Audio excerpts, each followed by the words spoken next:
Can everybody look into this? I'll take a screenshot. Serious.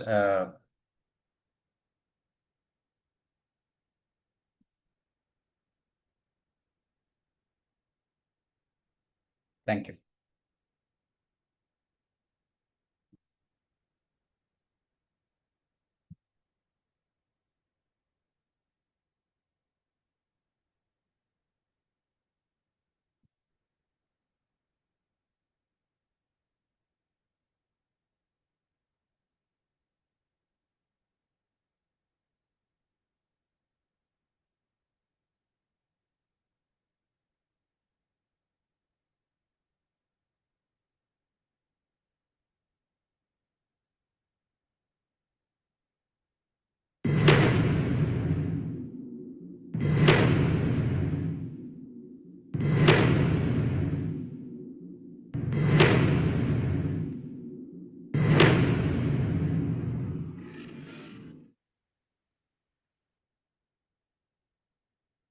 Welcome back into the AsiaSafe MR Safety Call for Action series. After a short break, we had 3 webinars on the MR Safety Call for Action from April, May, and June. And we had taken a short break and we're coming back in this year after the publication of the MR Safety Call for Action, 10-point call for action that was published in the Japanese Journal of Radiology in January 2025.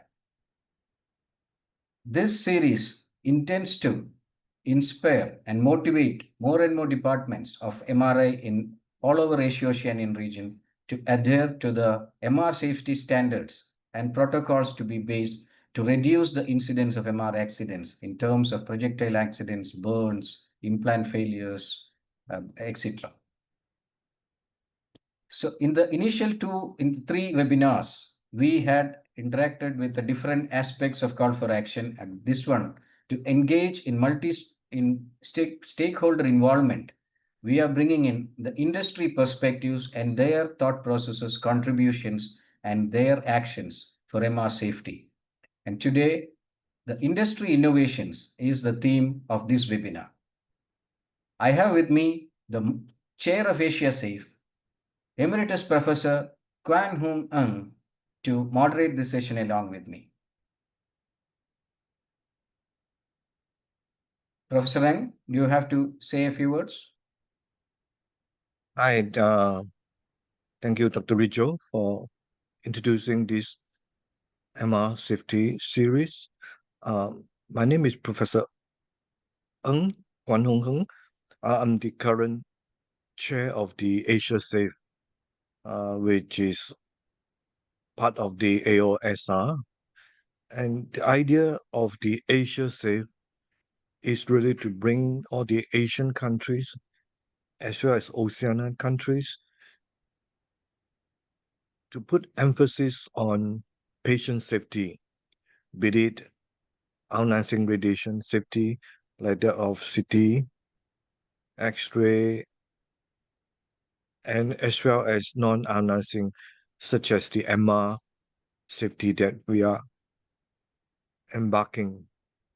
As Dr. Rijo mentioned, this is the 4th one, and we're going to have many more to come.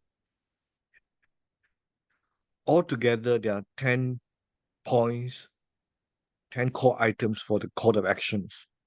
And we are under the 4th, and we will invite various partners, be the industry, the end users, the public,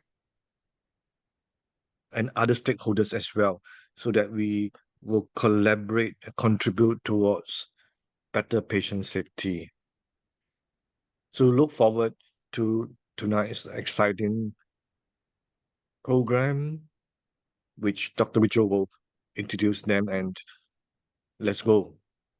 Thank you. Thank you. That was Emeritus Professor Hoong, the chair of AsiaSafe. And now we will move on to the presidential message from the president of Asian Oceanian Society of Radiology, Dr. Chamari Chuapachakpesapon, and she is from Thailand, and she has taken over office in January in the AOCR at India, and she has been doing a lot of activities for AOCR this year.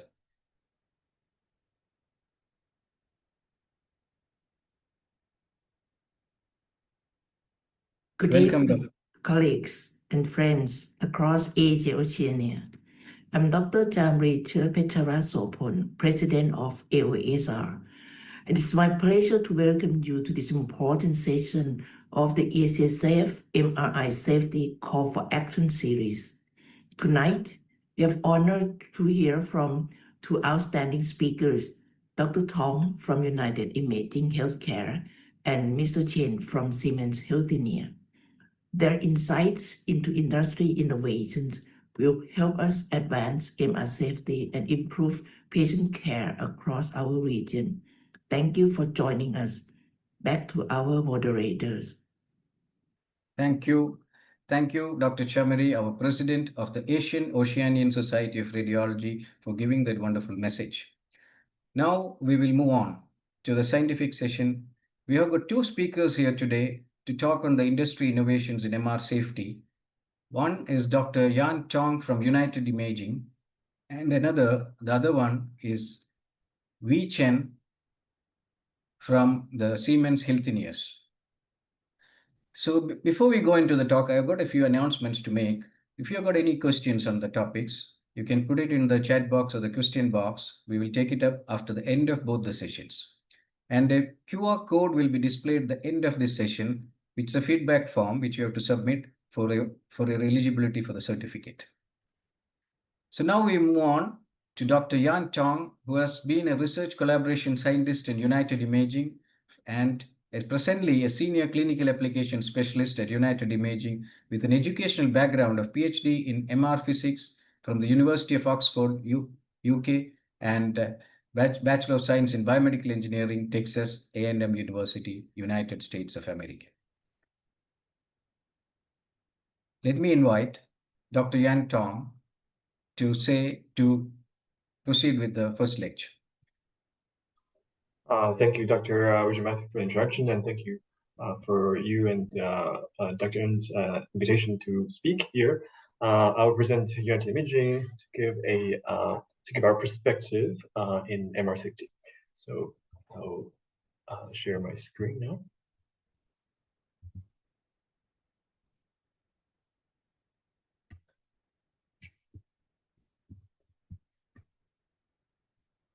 Okay, can you all see my screen at the moment? Yes, we can. Please go ahead. Okay, great.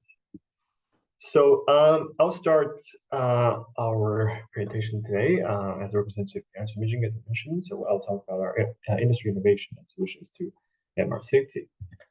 Before we proceed to more detailed discussion of MR safety, I would just like to briefly talk about our MR products because they are these facts are related to what we are going to discuss a bit later. Starting from the bottom left corner, we have 1.5 Tesla systems, 5 series and 6 series, and we have clinical field strength 3 Tesla systems and also high gradient performance systems such as the NX Frontier, which I'll mention. And more interestingly, we also have the PET system, a preclinical rodent scanner 9.4 Tesla, and a 5 Tesla whole body system, which is quite unique. So many of the characteristics of some of the systems are related to safety as well.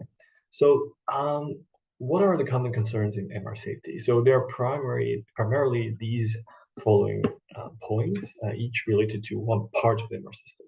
For example, in terms of the magnetic field strength or the magnet itself, such a field strength would induce projectile motion for first objects. That's obviously a hazard.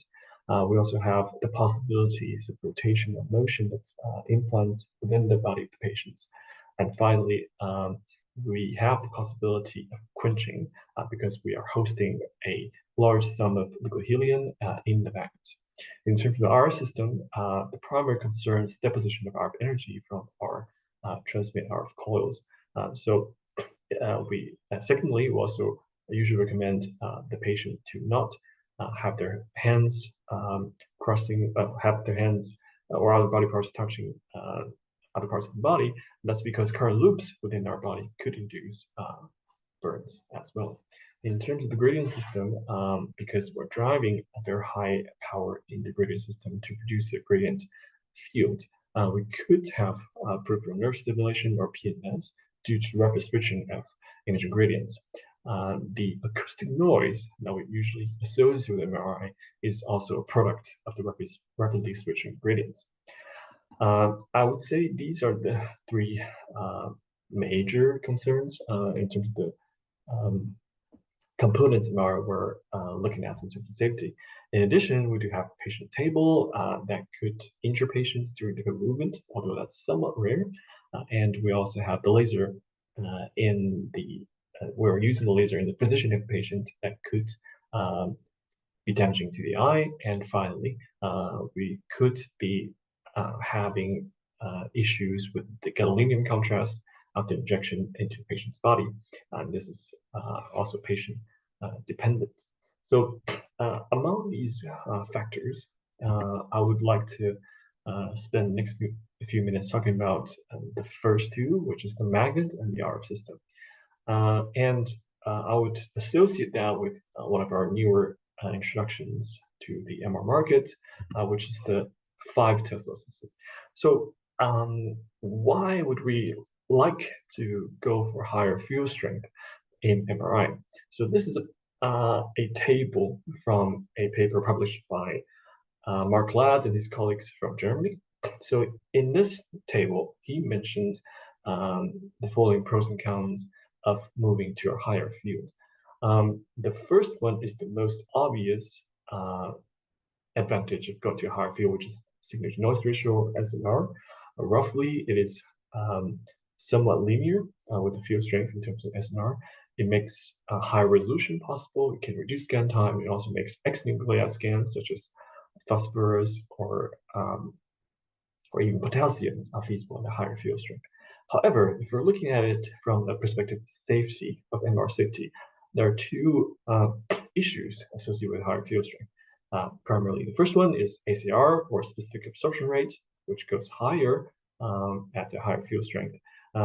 If we have to comply with the regulators, that means that we have to maybe within the same scan time acquire fewer slices, use smaller flip angles, extended TR, and so on. So these are not usually good for the imaging. Secondly, we have physiological side effects. So these commonly include dizziness, nausea, or the feeling of a metallic taste in the tongue, usually observed when people go in for 70 MR examinations. So our 5 Tesla system is very interesting, it's unique, and it can provide whole body imaging. It's also clinically cleared for most major markets. However, we do have these major safety issues to deal with, as mentioned before. So SAR still remains a major safety concern, as mentioned, and we have the following simulations of some of the body scan RF depositions. We can see that we're more concerned with local SR depositions at higher fields for 5T and also 7T. We think that sometimes the 7T challenge can be a bit too hard to deal with, whereas for 5T, it is somewhat tractable and somewhat reasonable. In some simulations, we can reduce the SR deposition compared to 7T by up to 80%, but of course, it will be much higher than 3T. One thing to bear in mind is also that the SAR scales with the square of the field strength. So we're really having a sharp increase here. Secondly, we are also taking a figure from one of our early users of the 5 Tesla, and they have done a survey of 202 subjects which have gone through the 5 Tesla MR examinations and their feedback. So we observed that the majority of the discomforts that they report are from the temperature or the feeling of being warm, and also the acoustic noise. we have more limited reports of dizziness, nausea, or metallic taste. I think this is somewhat different from the 70 case. As a former operator of a 7000 MRI myself, I did feel quite dizzy when I went in, and that's quite common across my colleagues as well. So I think that's something quite interesting to pay attention to, and we wish that there are more reports like this after the adoption of the 5 Tesla for a few years. So next, I will look at a different aspect of MR safety. We have introduced another quite unique system called the NX Frontier, NX Frontier, and it's a ultra high gradient head-only system. And I think the only thing to remember here is that with this head-only system, we're looking at a gradient performance of 650 millitesla per meter in terms of absolute gradient amplitude, and 600 Tesla per meter per second in terms of slew rate, and we can do that for each axis. This is very good for imaging, especially for diffuse imaging, but it's very challenging for managing peripheral nerve stimulation. So over here, we have to look at the safety challenges of the gradient system. As I mentioned, we could have PNS stimulation due to rapid switching of gradients, and also we have audible acoustic noise. So this is a project that's ongoing. So we do not have, compared to the 5T, which is a commercial product, the next frontier is not yet. It's still a prototype in a factory. But here is a paper published by one of our collaborators, Dr. Wu from Zhejiang University. In this paper, she did some preliminary estimation and testing of the PNS stimulation in the human body on this system. So see that, just to give everybody an idea of how this is done. The reason why we have peripheral nerve stimulation is that during the rapid switching of gradients, we are applying a changing magnetic field around our body. So we have, we can look at sub-figure A, that's the B field magnitude brought about by our gradient fields. So a changing B field will also induce a changing E field, that's an electric field. So if we were to have that in our body, and effectively our neurons are controlled, are emitting currents anyway. So some of these E fields would trigger our neurons effectively. So we have to model them, and also have a model of the of our nerves effectively. I'm not an expert on this, but if we were to do very careful EM stimulation, also peripheral nerve estimation and calculation on this, we can have a rough idea of what kind of stimulation we're looking at. Also, the PNS threshold shown on figures, sub-figure C, is a bit tricky. It's we have the gray area, which is the operational region of where it's safe to operate the gradient fields on the human body, and that's a combination of the absolute amplitude, and that's the square part, the flat part to the right, and also the slow rate, and that's the first parts on the left of the figure. So you'll see that in the figure, it compares several ultra-high gradient MRI systems, including our Neural Frontier, abbreviated for NX. We have the Compact 3G from GE, which is also ultra-high gradient, the Magnus from GE, and also the Impulse gradient from Siemens. So we're operating at a different thresholds, and we're looking at slightly different challenges in terms of managing PNs.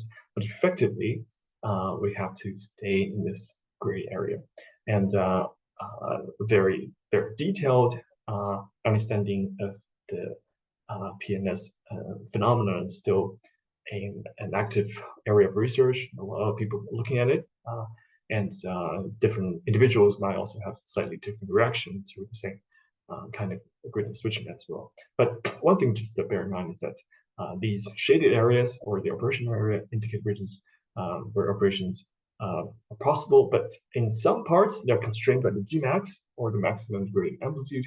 But in some other cases, they're constrained by the SR max, or the maximum slew rate. Okay, given our time constraint, that's all I have prepared for today. I'd like to talk to you more after the presentation of our other speakers in the Q&A session. Thank you very much.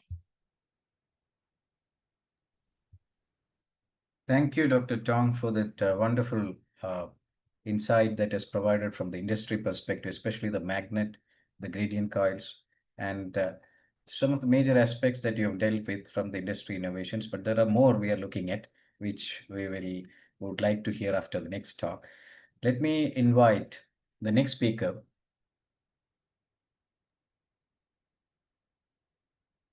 Mr. Wei Chen. Is a regional MRI product manager of ASEAN for Siemens Healthineers.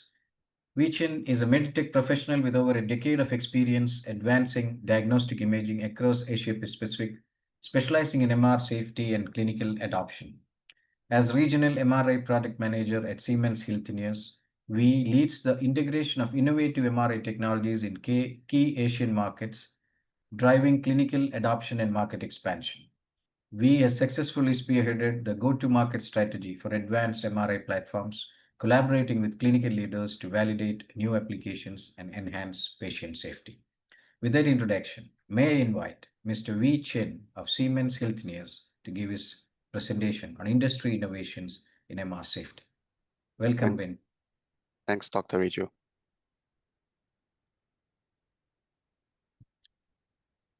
Okay, I'm sharing my screen. Can you see my screen? Yeah, we can see that. Okay. Hi, good evening or good afternoon. We're honored to be here to share some of the very important topic in MRI.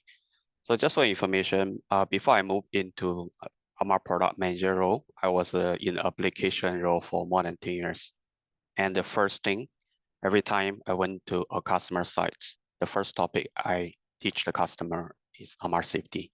So this is a topic really close to my heart. And very thankful to this opportunity to talk about safety and also looking into what the industry innovation contributing to this very important safety topic. So here I would like to use my first slides to highlight why MR safety is becoming more complex in nowadays. As you can see on this slides, the image, right? Previously, just use a cardiac pacemaker as an example. We used to see this no pacemaker sticking on the door of the MRI suite. So in the past, it just definitely no sign to us.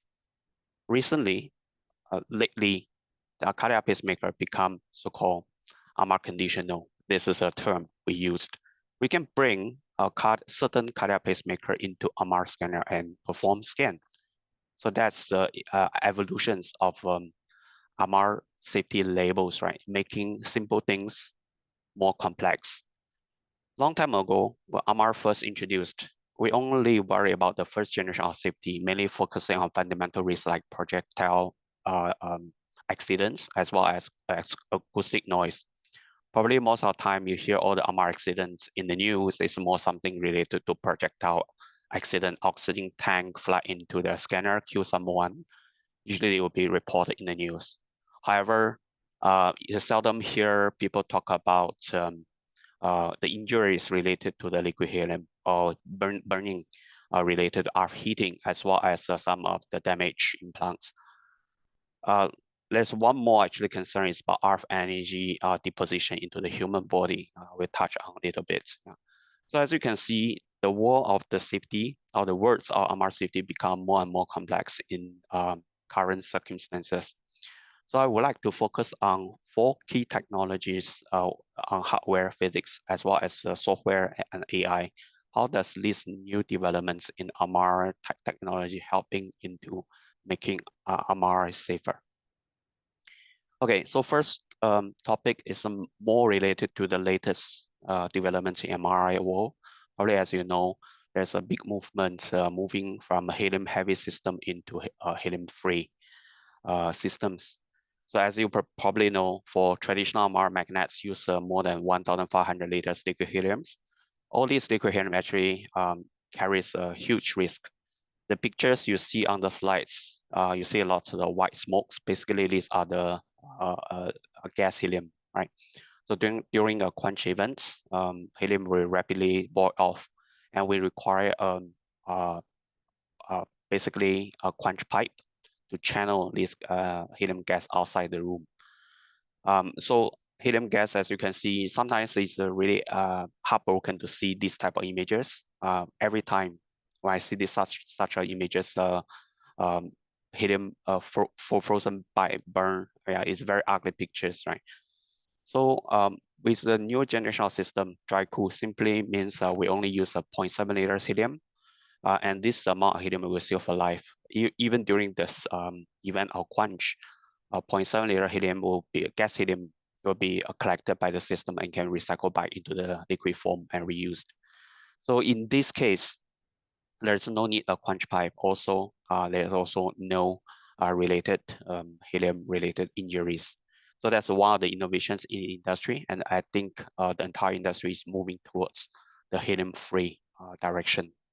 It's also make MR more safer. So probably, as you know, sometimes when we design MR room, we always keep the oxygen monitor as well as the door open outwards. These all related to the liquid helium, right? As you probably aware of, 1 liters of liquid helium expand to more than 700 liters gas helium, right? So you replace oxygen, you build up the pressure inside the room. For these concerns, design of MR suite has to follow all these rules. In the future, probably you can with dry cool technology, helium-free magnets, we have more freedom. Also, MR will be more safer. So next topic, probably you are aware of the new generation of low fill. There's also a very interesting trend in past few years. Probably as we all know, we all used to have a 0.5 IT, low field MR scanner a long time ago, right? Usually these scanners give us bad image quality. Later on, we moved to 1.5T and 3T. And now people are looking at even higher field strengths. Yeah. However, with the AI technology, particularly deep learning reconstruction in the MRI, we're able to make low field image quality same level as 1.5T. Intrinsically, low field strength MR scanner usually have less susceptibilities, right? It's very friendly to orthopedic MSK implants. Here you can see the comparisons, some spinal screws on the 3 Tesla image on the left. You see there's a lot of blooming metal artifacts. On the 1.5T, the amount of susceptibility distortion or blooming artifacts is reduced. On the 0.5IT or low field, basically you can see the spinal cord. Right? So basically this is just a pure physics. At lower field strengths, less susceptibility, less metal blooming artifact, less distortion. Yeah, so that is however, in the past, low field does not give you a good image quality, but with AI in the image reconstruction, now can produce better image quality. That's why actually we're able to bring back the low field scanner into the industry and providing a better safety for MSK implants. However, there's one thing, looking at the right side of the slides, this is I would like to draw your attention on this portion. We used to hear people telling our customers or people are saying low field is safer than the 1.5D, particularly to implants. This is partially true. The reason is probably a little bit deeper into MR physics. Higher field strength, basically we are using a higher resonance frequency. Higher frequency basically means a shorter wavelength. When you are going to the lower field strength, the frequency actually is lower and the wavelengths become longer. So for certain type of implants with a long shape, for example, pacemaker or deep brain stimulus leads, these implants has a long elongated shape, right? So basically it's close to the length of the radio frequency. Due to MR physics, there's an antenna effect that actually is causing more heating effects. So actually some evidence has shown that for certain elongated implants, the heating effect actually is more at lower field than the 1.5T. So here we have to be very specific. Yeah, for the lower field strength is perfect for MSK implants. However, for certain implants, it's not always safe. We always have to play a caution for this aspect. So the next innovations in industry I would like to draw is the automations. So as you know, more and more implants are made MR so-called compatible, and this compatibilities usually come with some conditions. To safely scan these implants, ensure the safety of the patients, usually these conditions has to be met. So in the past, if we manually adjust the parameters to fulfill the requirement for certain implants, sometimes it's susceptible to human error. It's also require a deep knowledge of the operators able to adjust the parameters to fit the requirement of the implants, which is a big challenge. And now we have the software. Simply, this software on the system serve as a safety watchdog. Simply inputs the RF limits as well as the gradient limit of the implant specified on the label of the safety of the conditional implants. During the scan, the system ensures all these parameters will not exceed these thresholds. At the same time, constantly monitor the condition of the whether it's a SAR or whether it's other parameters to ensure the safety of the patients. So this is another easy way of also is active partner in safety process. MR scanner is allow the operators to operate more safely. The next innovation probably I want to draw attention is not the direct innovations for the safety. However, is a come in indirect safety thanks to the AI in the image reconstruction. So I want to draw your attention to the left side of the slides. So probably you know, during MR scan, we have two words, right? Everyone know about SAR. Simply, it stands for specific absorption rate. Basically, the definition, the rate of RF absorption. Units is usually a watts per kg. Seldom people talking about SED. So SED is a specific energy dose. Basically, that is accumulative total energy absorbed over the entire scan. Usually, you know, in Siemens scanners, we have a SED limits 1 patient per day. We have a certain limit. Once you hit that limit, actually the scanner for safety reasons will not allow the users to continue scan. If the scan need to continue, it has to be the next day. This is not because our scanner is not capable. This is just for the safety concern. We only allows a certain the graph you can see the Tmax, certain amount of RF energy to be deposited in the patient body, right? So to calculate the SED, the total amount of energy received by the patient body is a SAR times total scan time. So probably you know some type of scan, brain plus whole spine and with contrast enhancement. Sometimes you scan, there's many sequences, many levels to cover. You might hit this limit, right? The reason for this, you can see in the equation, there are two. One is SAR and the other variable is the total scan time. As you probably know, what AI in the image reconstruction is allow us to scan faster. Previously, one sequence take 2 minutes. Now we can scan under 1 minute, right? Previously, the total scan time can be 45 minutes, but now we can reduce to a quarter, 15 minutes. With these reductions, we can dramatically reduce the amount of RF energy deposited in the patient body. So these are the benefits. First, direct reduction of RF energy deposited to the patient body. Secondly, when the scan is shorter, you improve on the patient experience. You know, MRI experience is not always be comfortable especially for patient who is has this condition called claustrophobia.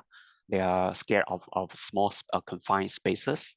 Now, if we can scan entire examinations under 5 minutes, comparing to last time, usually 30 minutes inside the tunnel, so the patient definitely feel more comfortable. Next, with a faster scan time, just like taking a photo of using a phone. If you have a faster shutter speed, definitely you have less motion. So basically less repeats required, right? So you also makes this whole scan faster. Also, next, with a faster scan, you also reduce the needs for sedation because of the long total scan time in the past. Some patients, maybe 1 in 10 patients, require sedations to go through the MRI. But now with the faster scan, most of them is able to go through the scan without any sedation. So basically, that's the my current overview. What are the innovations has come into industry? First is the dry cool, particularly related to the liquid helium, the hazard it carries. Secondly is the lower field scanners. It has friendly to the implants, but not all the implants is friendly. We have to see the type of implants patient has. The automated software ensures that we will never exceed the limits of safely scan the implants. Last but not least, the AI revolutions in MRI and making MRI faster and more friendly to the patients also indirectly contribute to the patient safety. So these are the some of the updates from my end. Thank you, Mr. Wei Chen from Siemens Healthineers for that excellent lecture on illustrating some of the innovations that can reduce the MR accidents, and even I'm quite impressed with the dry cool and the AI innovations that we can reduce the scan time and thereby reduce the SAR and SED. So now we'll move on to some questions. I would like to request our chair of AsiaSafe, Professor Emeritus Professor Kwan, to lead the discussions here. Thank you. Yeah, first, thank you, Mr. Chen, Dr. Tong, for the brief lecture on your organization's approach to improving MR safety.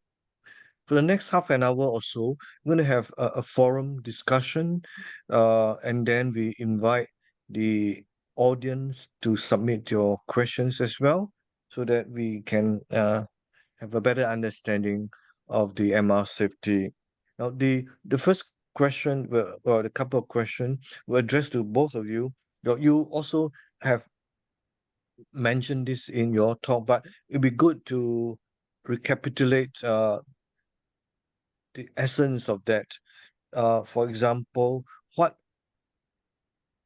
are the core principles or the philosophy guiding your organization's approach to MR safety, and how have these principles evolved over the years?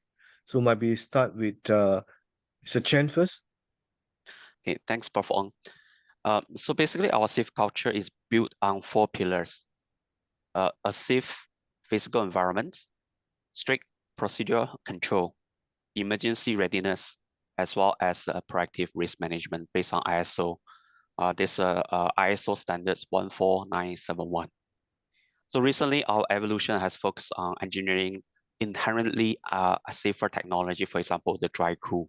You can find it in our free. Basically, that's our Hy-V 0.55 T system, as well as the 1.5 flow system. So with 0.7 liters helium covered in my slides, it's still for life. There's no need for quench pipe, and the door can be swing inwards or outwards, does not matter. And so actually it brings many of the traditional infrastructure restrictions actually has been taken out from the equation for the safety. Okay, thank you. Dr. Tong? Thank you for the question. I think in practice, many of our principles are shared across these vendors in the industry. I think our colleague from Siemens has illustrated very well some of the key aspects that we should pay attention to as vendors. And we're sort of following suit. We're also introducing our low helium systems in the market. A little bit behind, we're also going in our direction. So setting the competition aside, I do think that's a great way to go for MRI for several reasons. We know that, as discussed earlier in the previous speaker, that there are many safety advantages in terms of safety, but also what we find out is that in many countries, sourcing helium is quite challenging, and it's also a limited resource. It's very expensive, and if you were to be able to limit the amount of total helium in the bore, that would also be a great thing for the environment and for the user as well. The other thing that we would like to probably think about is that as we go further in terms of our innovation, in terms of product, we have to be in close contact with the regulatory bodies, the US FDA and the CE marking agencies, and also the NMPA approval process in China. So these are the three big ones we're looking at. Obviously, many other agencies around the world as well, but these are, I guess, the three ones that most vendors would pay most attention to. So having good relationship with them, having a good being able to have a honest discussion regarding safety and some of our newer devices, such as the 5 Tesla, because that's from our most recent experience, because of different field strength, many things are very different, and being able to communicate well and respond well to their questions and challenges is very important. So I think we cannot only look inward and drive innovation ourselves, but at the end of the day, when we bring the products to the market, we have to deal with the regulatory bodies, and their opinions are very important as well. Yeah, thank you. Okay, thank you. The next question, we have witnessed many MR-related accidents, such as the projectiles accidents. Some are even fatal. So what is your organization's technological innovations as well as research in addressing this kind of accidents? Maybe you'd like to share with us briefly, Mr. Chen? Okay. So basically, we use a multi-layer approach, right? At the facility level, we strongly suggest all our customers to have this ferromagnetic detection system, FMDs, as a final crucial checkpoint at the scanner door. Basically, that is a detection frame at the MR scanner as a last checkpoint. Also, during these training sessions, we always would like to put the priorities on MR safety. Before we conduct any training, MR safety is the most important to any of the hospitals, not just including the radiology and the people who working in MR scanner on MR scanner, also anyone related to MR suites, right, including the nurses, even in the cleaner. So at the system level, our innovation is about designing our risk.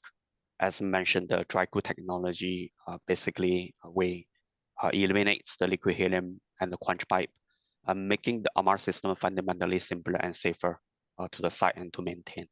So these are our approach to teaching as well as designing the products is more safer to our customer. Yep. Oh, just by the way, this dry cool technology, is it specific to Siemens product? Basically, it's not different manufacturer has a different version to it. Siemens, we have the name dry cool. Under basically this is called a low helium or helium free technology. Different manufacturer has a different iterations on this concept. Okay, thank you. Dr. Tong, over to you. Yes, so I'll also follow our colleague from Siemens in the discussion on this issue as well. So as mentioned, doing proper training is very important, not limited to the actual operator of MR, but also anybody who could have the possibility of entering the vicinity of the system as well. I think that's still crucially important.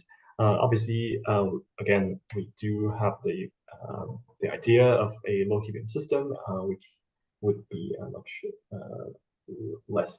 There will be much less hazard in terms of the static fields. But I think we have a big challenge in this regard. I think we can try our best to have metal detectors and good education, but the physical fact is that we cannot get rid of the field. You know, we cannot get rid of the 1.5 T. We can have different field strength of systems, but the field strength has to exist for MRI to function, and that kind of risk has to always be there. The other aspect of this issue is, I think, regarding the 5 Gauss line and the fringe field. So many of our newer systems have quite limited 5 Gauss lines, and that's a good thing in that the magnetic field doesn't extend beyond the room usually, and it doesn't attract projectile events from different objects outside the room. So we have seen those kind of instances as well.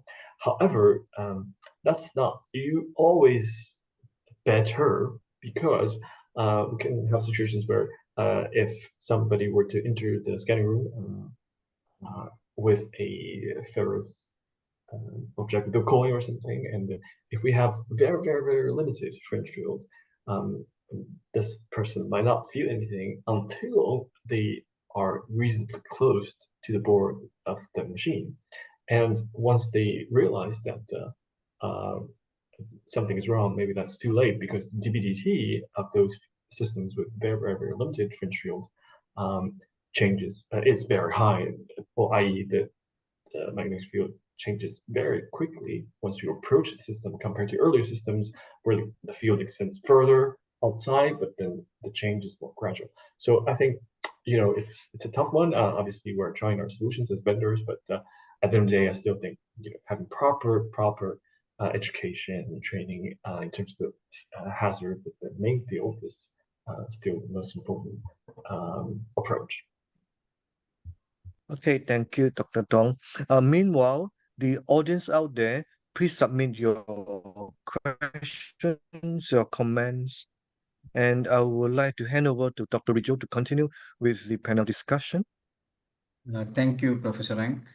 So what we have seen right now is Siemens Healthineers and United Imaging, as these two companies of industry innovations to reduce the chances of MR accidents from the industry design itself, the magnet design, the coil design, and how to inculcate the AI into the whole scheme of things, so that the SAR can be reduced, SED can be reduced.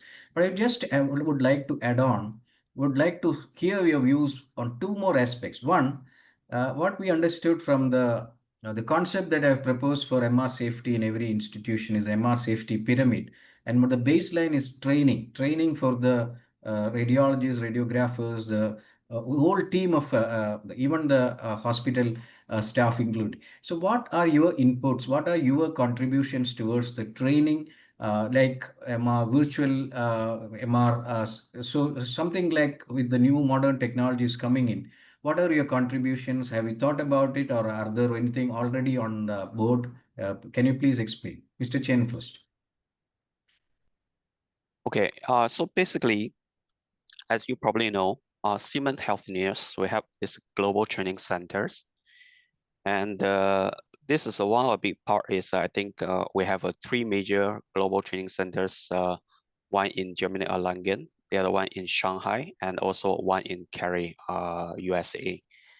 So one of the biggest part is that the role they play is to not only these training centers, not only training our internal Siemens employees, also we are training our customers. So we have this very structured curriculum to make sure all our application specialists who go on the field and servicing the customer conduct the training, they are qualified professionals in teaching. And also every training we conducted, the customer also been certified with MR safety certificates. So that is one of very important approach that we use to protect the bottom line of MR safety, right? Because the worst things we could imagine is any MRC accidents, right? So we will not allow such incidents happens on a Siemens MRI. So if you look into industrial, what I cannot say there's no accidents, but at least we are quite confident that we have done a quite structured approach in training our own employee as well as our customers. So this training is only part of when the installation is over, or is it a continuing process that? It's a continuing process. Besides physical training in classroom, we also have our online e-learning platform.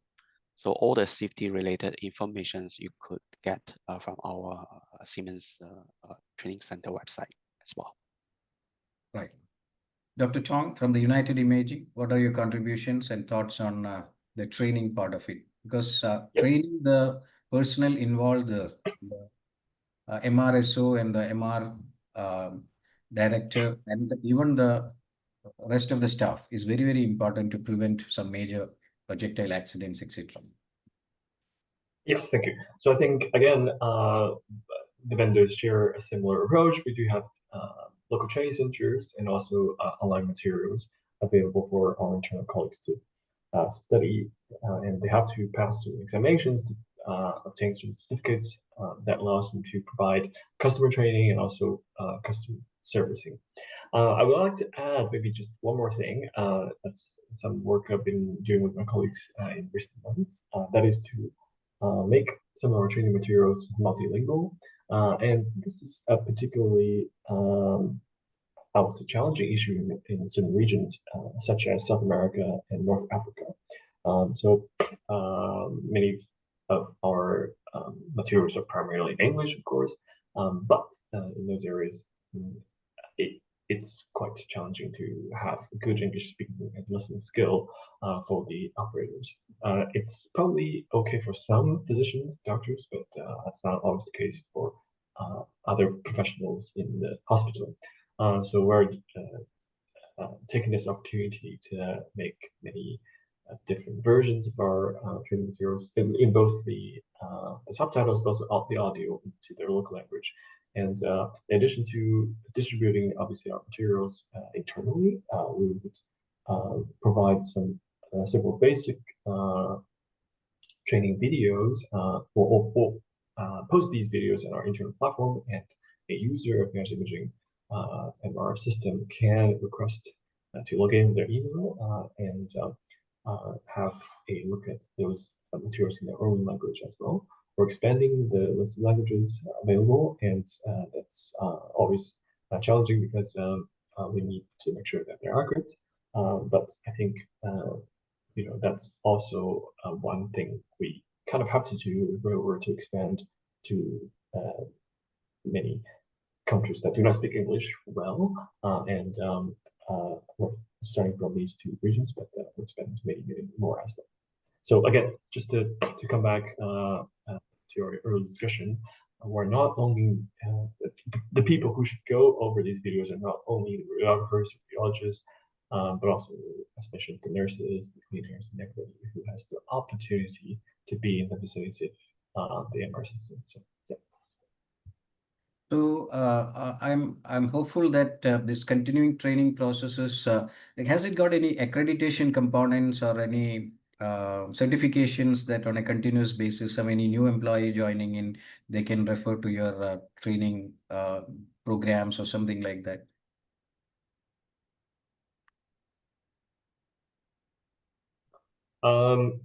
Well, maybe I'll start first. But we do have internal certificates for our own employees, but giving a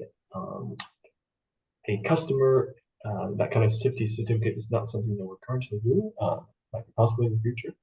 We do have other types of certificates for the full application training for operating an MRI, safety being a major part of it. But at the moment, we don't have a sort of separate safety certificate, so to speak. Yeah.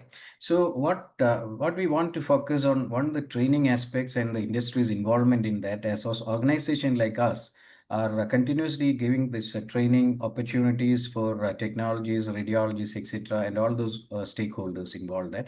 And we would like to have your support in accreditation programs, training programs, especially the new videos, so that training materials, etc.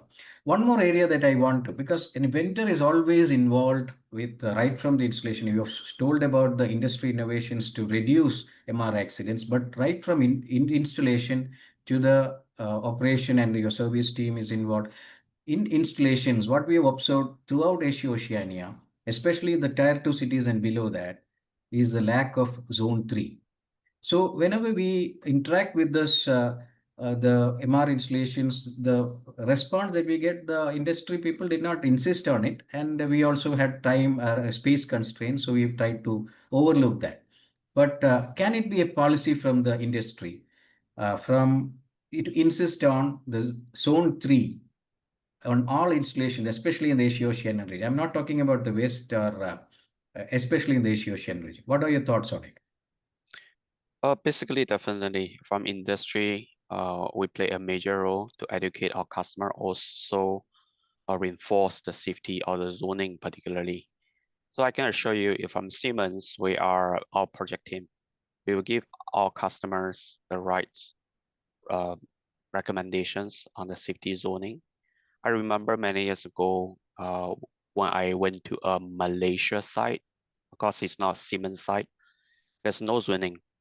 And what happens, I was there, and there was a patient bed accidentally brought into our room and stuck to the system. The day I visited the site, the accident was happened just 2 days ago, right? There's no zoning. But now, all the Siemens sites I visited in Malaysia, particularly with the effort of our project team, they all have a clear sign indicating zone 1, zone 2, zone 3, and zone 4. So that is what we can enforce from a company level, that all our project team will follow the guideline for the safety. Dr. Tong? And I just supplement what Sir Chen has said. In Malaysia, we do have that Ministry of Health guidelines for the zoning for MRI. So before each MR site is approved for clinical work, they have to comply with that. So this has been in place for a couple of years, regardless of any vendor. So we are one of those very few countries we had that in place. So that it is we must thank the Ministry of Health in Malaysia and also other countries as well. And that would be the first step to enhance the safety aspects of MR. Right. Thank you, Professor Ang. One more question I have is regarding this implants. So technology is always have got a problem, especially with MR conditional, lot of new devices coming in.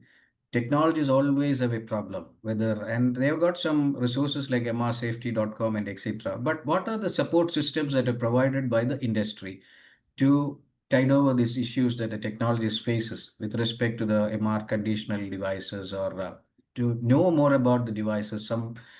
Do we have any specific vendor specific or any resources to address this particular issue?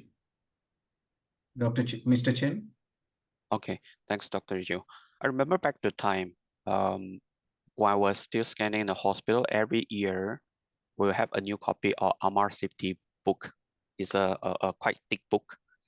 Every time when the patient has some implant for scanning, we never take it as a granted this is going to be safe. The first we do is always go back, check the model, and go back to the book and look for very specific conditions for safety scanning.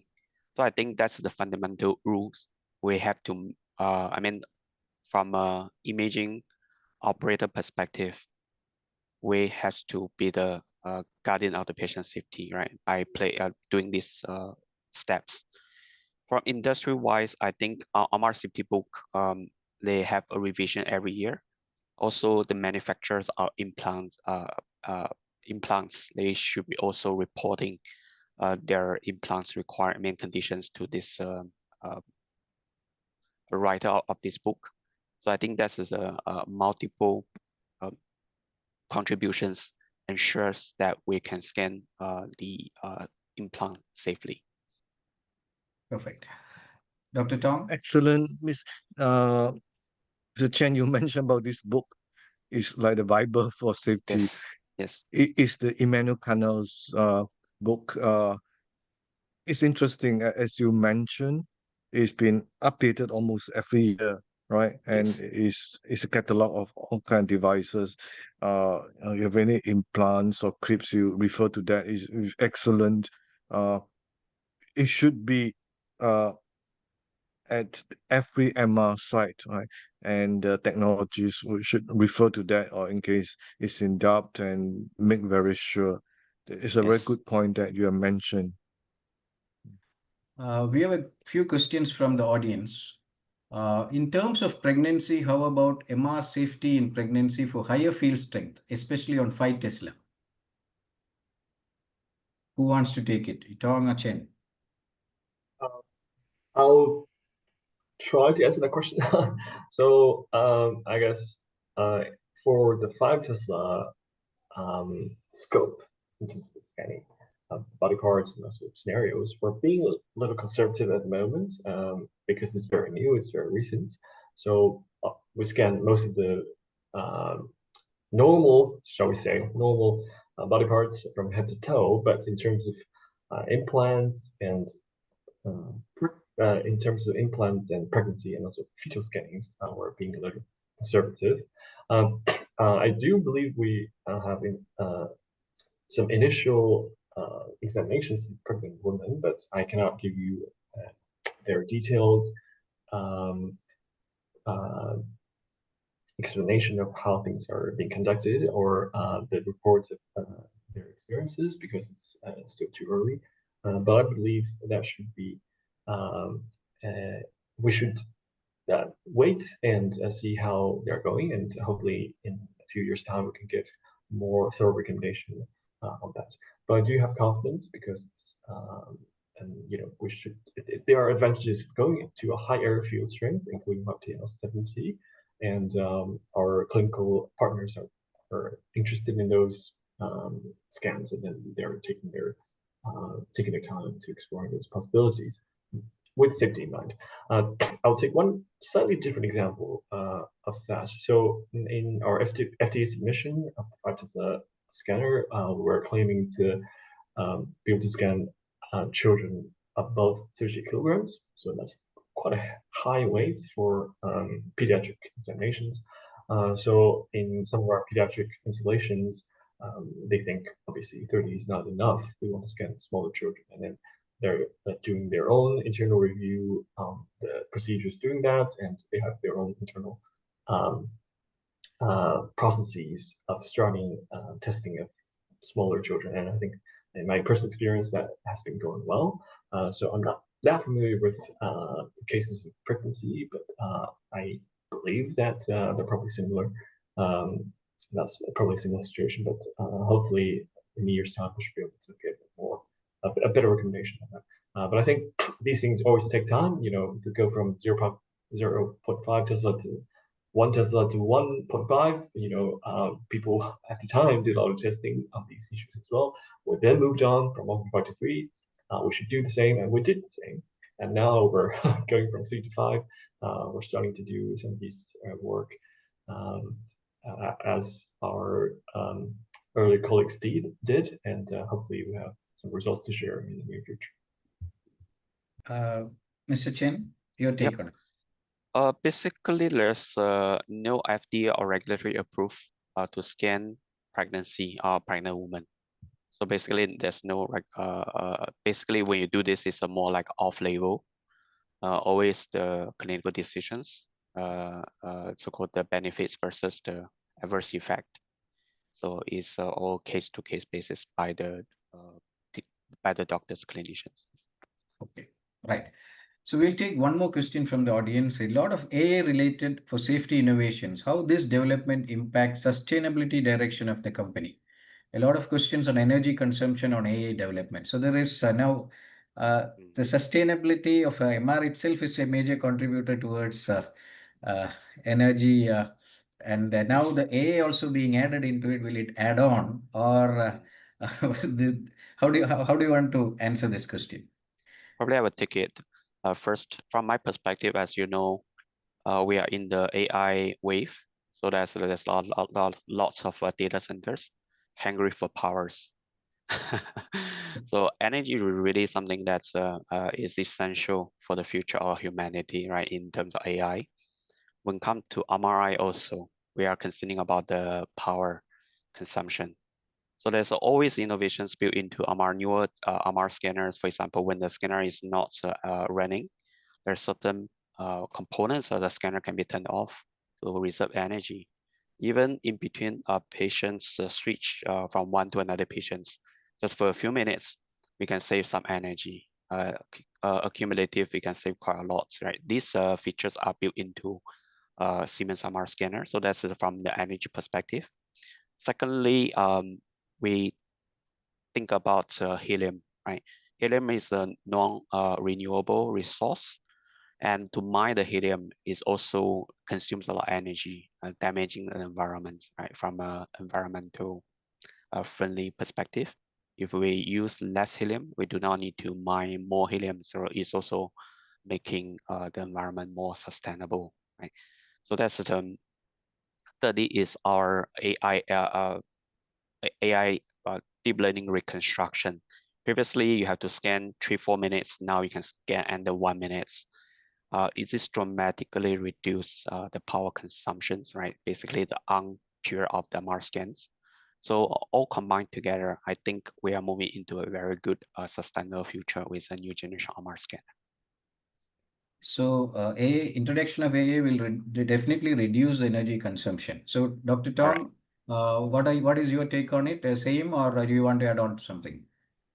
I would generally agree, and there is there are pros and cons of using AI to applying AI on MRI from the energy consumption perspective.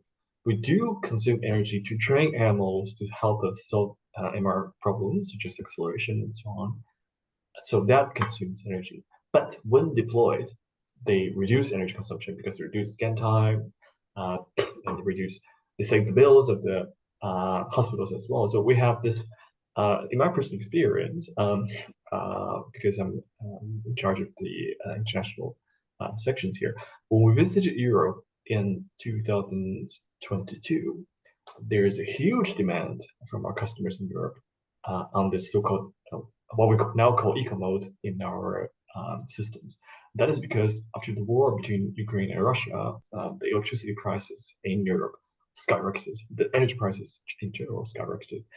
So there are a lot of challenges in groceries for the people, but for the hospitals, managing MRI, the electricity bill is now a problem. It wasn't really until that point. So as a vendor, we have to come up with a solution to that, including this eco mode that I mentioned. Is sort of well, it's based on AI also, and it has this very smart management systems in terms of shutting down certain components at certain hours and looking at your behavior and sort of saving energy from here to there, and also having certain sequences that are less energy consuming compared to traditional sequences without giving up the image quality. So those are the types of management systems we can provide.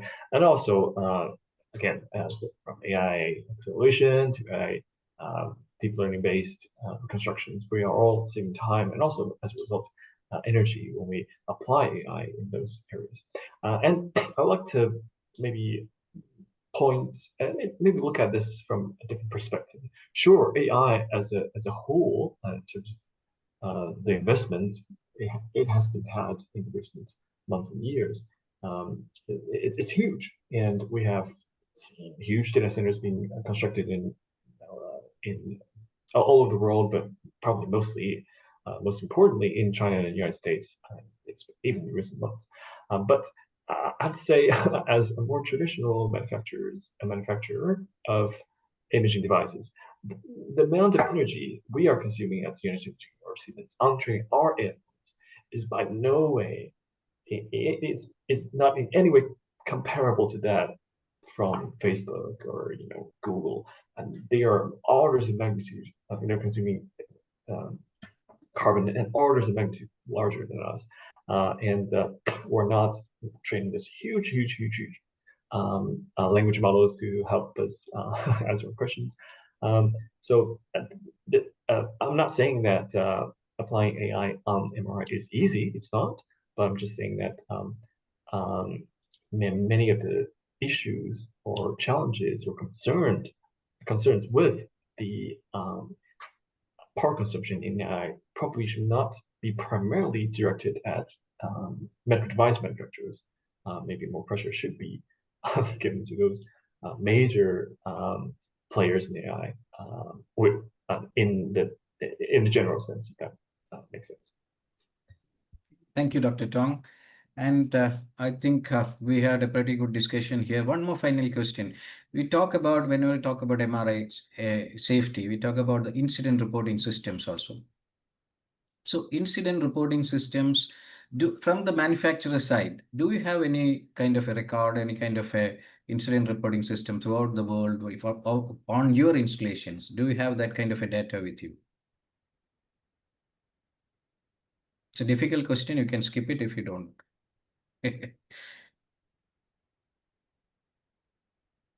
Okay, probably I would take this question because usually if there is an accident involved, right, usually our service team will be notified whether to call in to, if, for example, projectile accidents, the cover will be damaged, right? So our service organization will be informed and call in to whether it's to take out the projectile objects or, yeah. So once this accident be identified, we will look into all these individual accident, analyze what will be the cause, right? So from whether it's due to the training or due to other reasons, we will do analysis and try to making sure this similar type of accident will not happen in the future. So internally, we do have this tracking and analysis on this reported accident internally. Right. So from the United Imaging side, Dr. Tong? Yes, we also have a similar approach. Our service colleagues get notified if such an incident were to occur, and we have many detailed internal logging of those incidents. Yeah. Okay, right. So we had a very interesting, two interesting talks on MR safety, industry innovations as part of this MR safety call for action series, where the various stakeholders have been brought in, their thought processes and actions we are looking at. And today's discussion, we had a lot of innovative thoughts, lot of innovative actions, lot of innovative directions that has come from the industry. Now let me invite the Chair of AsiaSafe, Professor Kwan Hoong, to say the concluding remarks. Over to you, Professor. You have to unmute, sir. Unmute.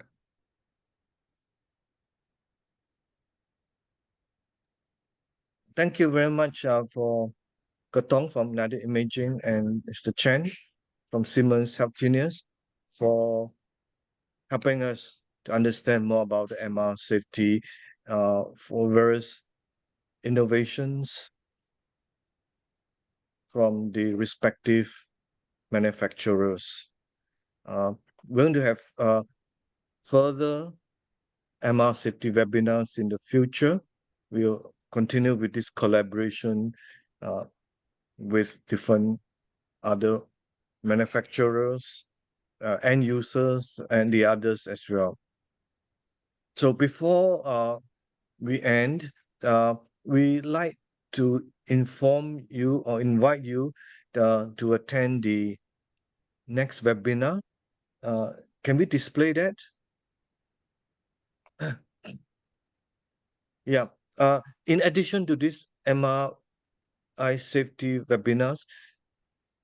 Concurrently, the AsiaSafe has been running the optimization strategies in radiological practice. This series has been going on for almost a year and is coming to an end, the finale, and that will be held in November the 1st.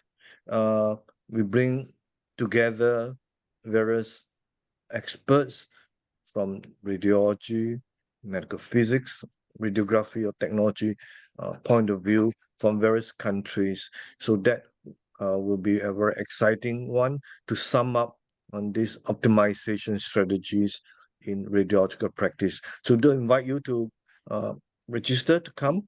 You can have information from the AsiaSafe as well as AOSR websites. And thank you once again for your participation. Back to you, Dr. Rijo. Yeah. Thank you, Professor Ang. Sharida, can you show the QR code? This is the feedback form that we would like all of you to scan and send us your feedbacks on this webinar, which will help us to understand and also to improve on our future webinars too. And the certificate of participation or attendance will be sent in about 2 weeks from the date of the webinar for all those who are sending us the feedback. Please do send us the feedback. And as I already mentioned in the previous webinars, this series is meant for action. This is not just limited to thoughts and hearing and get motivated, but we are looking for consistent actions at your institutions for MR safety and to avoid the major accidents like projectile accidents, burns, the implant failures, etc., which constitute majority of the MR accidents. So we are looking forward to some action from all the listeners who have joined here today and all those who will listen to this, the recorded ones, as it gets circulated and uploaded in the AOSR AsiaSafe website. So we are looking forward to some actions, and do please send us your what are the actions that you have taken for MR safety in your center. Please do reach out to the AsiaSafers or AOSR or to AsiaSafe licensing officers in your country with respect to the radiology societies. So with that, let me conclude today's session. We had a very interesting session. Let me once again thank our two wonderful speakers who enlightened us on the various aspects of MR safety from the industry innovations. Industry is constantly innovating and making a lot of effort to improve and reduce the MR accidents. And that is, we also requested them to think more widely and incorporate their actions more into the training part, also into the installation part, and also into the incident reporting systems, where we feel that their involvement can give us a much more larger perspective to solve the MR accidents and to improve the MR safety in the Asia-Oceanian region. Thank you very much for all the delegates who have joined in. Thank you all.